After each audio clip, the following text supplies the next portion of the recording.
To fix the Android package installer not working, follow these steps. First, restart your device as this often resolves the issue.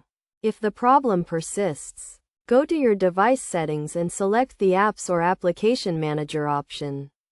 From here, find the Package Installer app, which may be listed as Package Installer or COM Android Package Installer.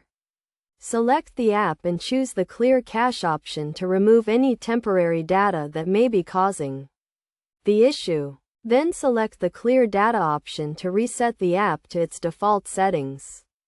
Be aware that this will remove any saved data, so use with caution. If clearing the cache and data does not work, try uninstalling any recent app updates.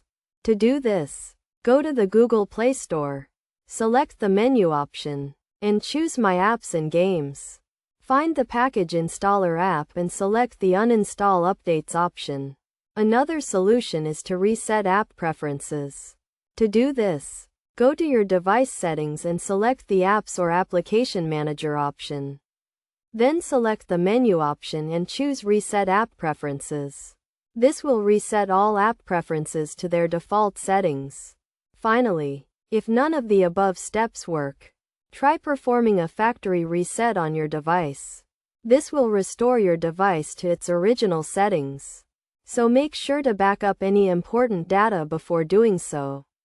By following these steps, you should be able to fix the Android package installer not working issue and get your device running smoothly again.